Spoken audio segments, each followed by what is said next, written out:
It's driving me out of my mind. That's why it's hard for me. $1.87, bitch. New Edition, the movie. Let me tell y'all, this movie moved me. BET, y'all did it. BET, y'all did everything that y'all were supposed to do. The casting, the material, y'all had the music. Girl, they said we are not Lifetime, bitch. I appreciated everything about this was good. I now see why you all brought it up into 3 parts.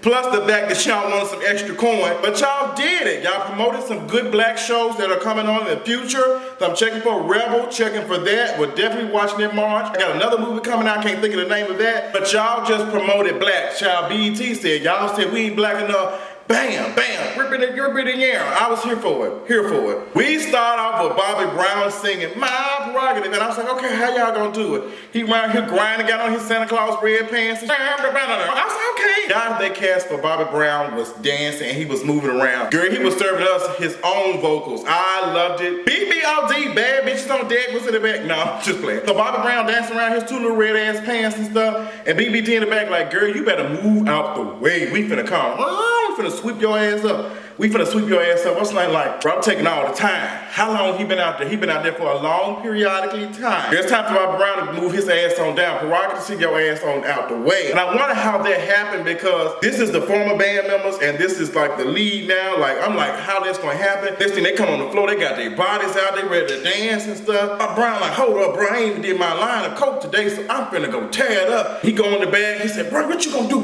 Them folks out there, I really would have liked for him to spray them with the water hose. I thought that shit was funny. I don't know how he thought that, you know, the water hose is not full, so you twist it. Ain't no damn button. It's a no water. It's a no water, son. They got out there. He cut them. They got out there. They start fighting. Next thing you record scratch. I bet you wondering how we got here. Let me tell you. So they started. They would wind up. We used to be real cool. Used to be a brotherhood. And then they went into everything. We started in the beginning of learning. We start off with Ricky. We introduced to Ricky, and that's Caleb. I can't think his last name, but he played in Stranger Things.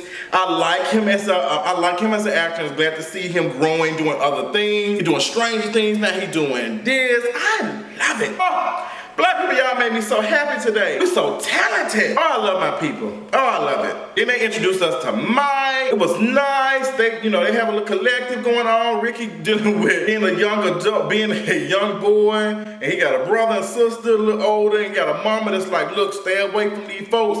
They gonna watch where they gonna end up having you up in the next 10 years. Girl, yeah, girl, was fine. Come on, mama, you better tell the truth. But we get to the talent show, and it's no talent, okay? We get to the talent show, and we got these brothers out here, smooth Jerry curls and shit, dancing and tap dancing in tuxedo mask ass shoes. And we got Bobby Brown come out, you know, the king of R&B. Bobby!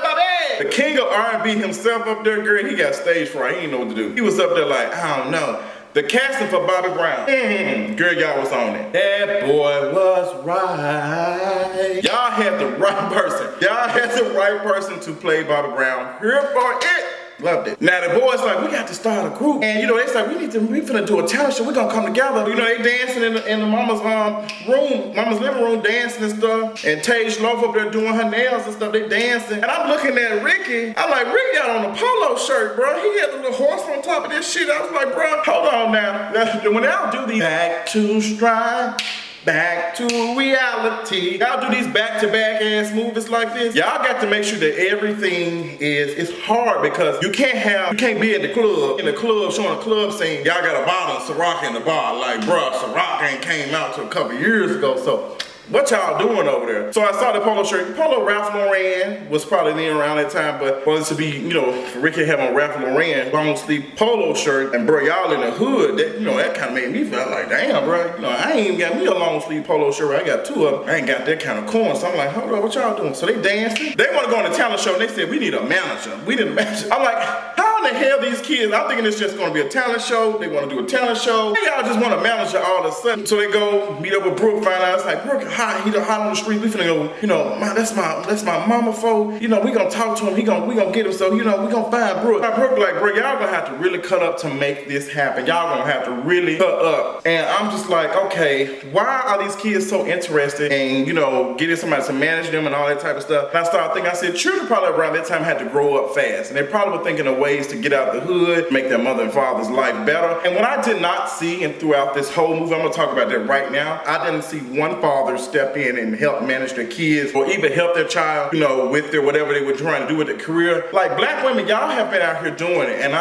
when I even say that, y'all out here doing the workout, making this stuff happen. I even recognize that this past week, when I went to this conference and there was so many black women working in the health field, working in health departments and trying to, you know, help the community. Y'all out here doing it. I love me some black women, y'all. I love y'all so much. Plus I'm my mama's boy, so. Brooke ends up training them. He had them up here doing this with the books. Bro, I said, bro, I just need a manager for the talent show, bro. I'm really just trying to get the little, you know, the little free lunch for a month. Shit, I ain't trying to do all this. So all this other stuff. He had them doing push-ups. I think they were drinking skin tea, girl. They was just, you know, on it. And it's just, artists worked so hard around that time. It's no wonder the artists around that time can still perform and cut up now. But these artists now, girl, they not even doing push-up. Bitch, them whole barely pushing a button to let up the window or let down on their career. Girl, you got artists that came and perform live, girl. Their mic ain't on. They ain't doing nothing on the stage. They have no stage presence, no nothing. These artists now cannot stand the test of time. They put out a single, they burn out. They put out a single, they burn out. They put out a single, they burn out. And they end up just being a single career selling artist, and that's it. I'll let you all determine who that is, or who they are. But you know, artists don't train and stuff like that. So they go to a big talent show with Maurice, honey,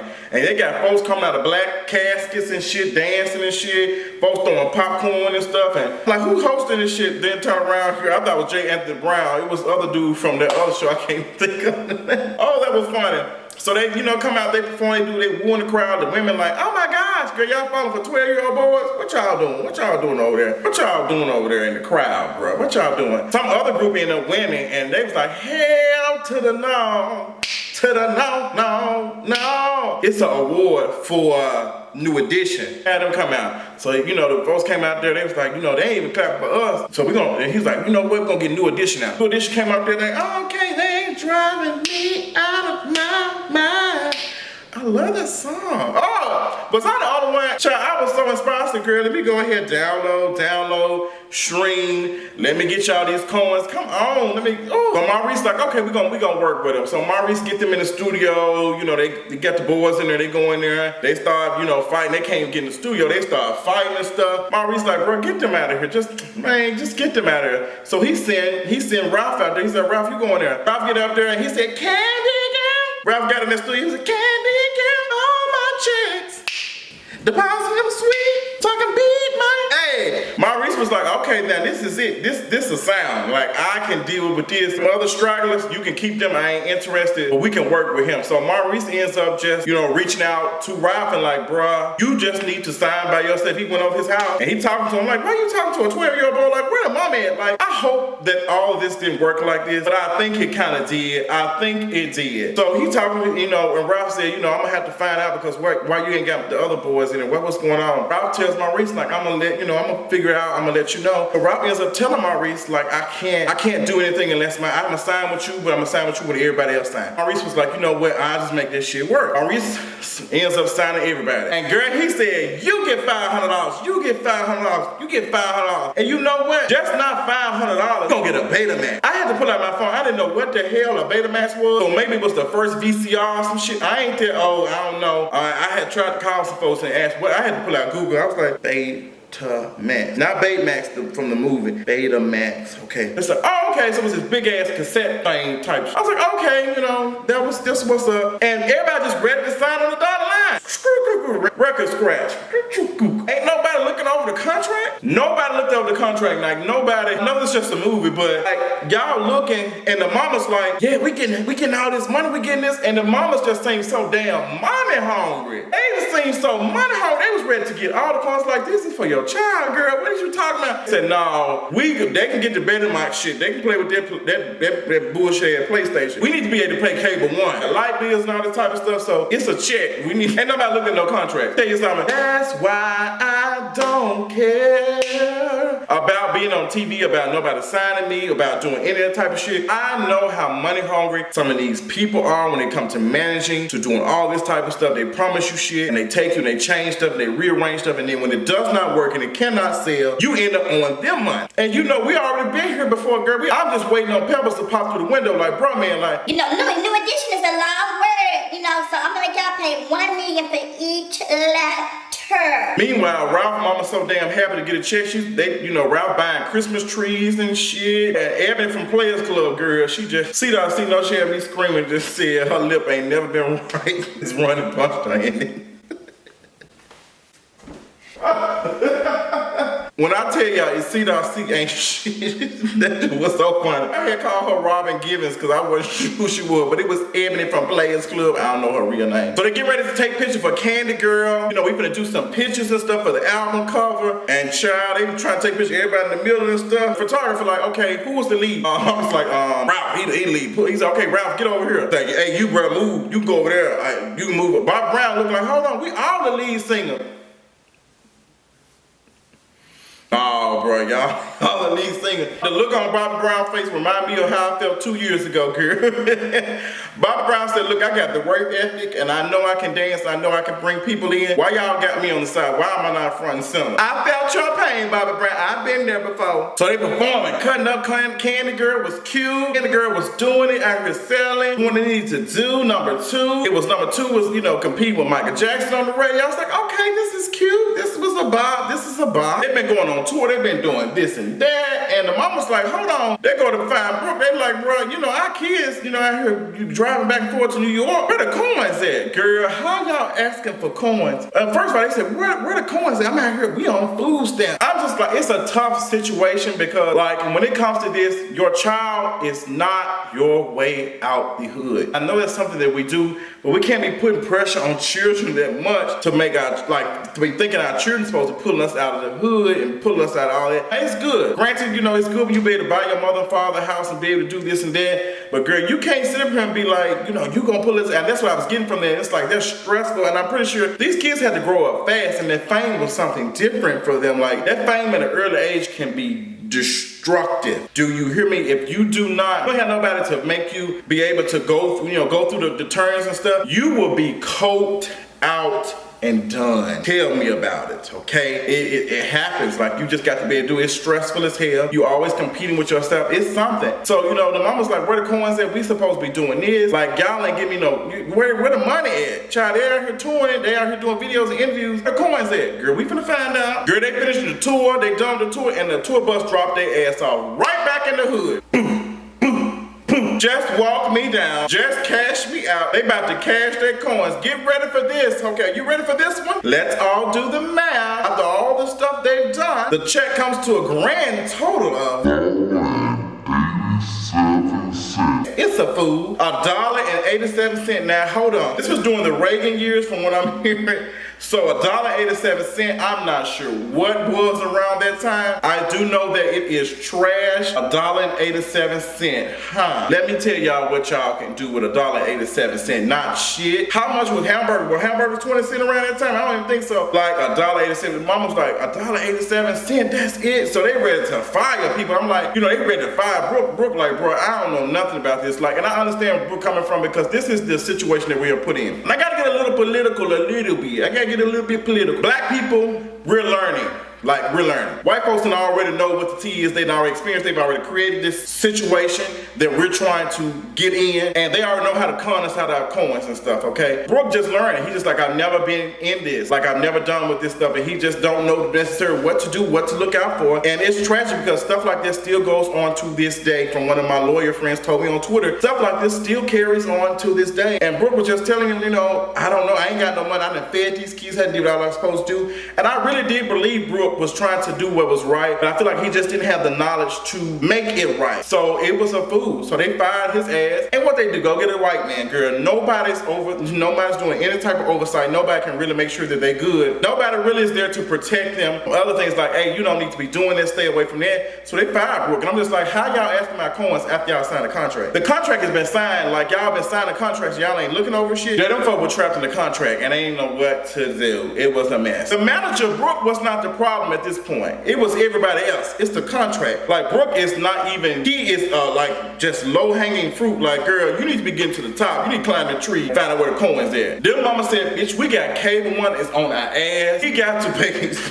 Girl, I felt so bad for their ass. So the white man take them to MCA, we're gonna sign, and they come talk to one of the guys that helped them sign the labels, and they talked to one of the guys signing the label and stuff. He's like, hey, what's going on? Yeah. He was talking to him, he said, okay, you know what? Y'all have been in Universal Studios, man, let me get y'all some tickets. He's like, I'm like, okay, he finna cool with them. They're like, so, how you cool with Universal Studios? He's like, don't even worry about it. We partnered with them, so we good. So, yeah, go get them tickets. Go ask my secretary for some tickets. Bro, he pulled what's name ass in the office. He said, why you bringing me these hood rats that can't do shit, give a dog a bone ass individuals? Girl, he started dragging the shit out of their manager, honey. First of all, I don't trust that white man. I can't even think of his name. He always led these black folk down to a road of failure, okay, and disaster. He's like, why you got me these damn fucking fools and stuff? I can't do shit with they non-seen asses. This shit was so damn fun. What is so messed up? So the manager's like, we're gonna have to make it work. We gotta get these folks together. We're gonna have to do something. So the boys only interested at this point in having orgies. The manager around here giving them security guards to make sure they ain't out here doing no crazy stuff. It's just mess. It just seems like the only one who was interested really was Ralph. Ralph just seems like he was the only person interested to take his career to a new height, a new level. Everybody else was too busy thinking about getting some cooch. And Ralph was like, no, I gotta make this work. He had to singing like Michael Jackson shit, trying to make the shit make it last. He was trying to make it work. And the rest of them just like, nah. He can't even talk to the girl he want. One of the boys had already, got them together. And it's just like trash. Girl, he just in the house cleaning up and stuff, and they paying out the camera. And girl, I thought I was watching a secretly recorded video on my Vista. It was very interesting. We had 2 more parts of the New Edition story. I think they're gonna do it every Tuesday for like 2 more times. So y'all know BET gonna show this about 30 times before next Saturday. They're gonna play it 100 damn times, girl. Matter of fact, they might play it so much they might secretly play the part 2 Saturday when we won't even know it. But BET, y'all did it. I loved everything that y'all gave us. Everything about this was perfect. It was done to perfection. I was nervous, but BET, y'all ain't Lifetime. Y'all ain't Lifetime, honey. So y'all doing it. Was happy to see that. Part 2, like, it's gonna be interesting. The boys growing up, the boys done grown up, they grew up and stuff, and they talking, and they still ain't getting their coins. They still ain't getting their coins. And she like, what's going on? Girl, and when they did the changeover, them changing to, the adults, girl, all I can think about is black, it's white. Yeah. Girl, they was growing up. It was cute. It was what it was. It was good. They did. It would have been edited a little better, but it did what it needed to do, and it served us sickening shit. So I'll be checking it out next week. Be looking forward to my reviews on it. Tell what y'all thought about it. How did y'all feel about it? The cast, right? What did they do? What was the mishaps? What could they work on? Y'all tell what y'all thought about it. I'll see y'all next time, okay? I'll talk y'all later. Bye.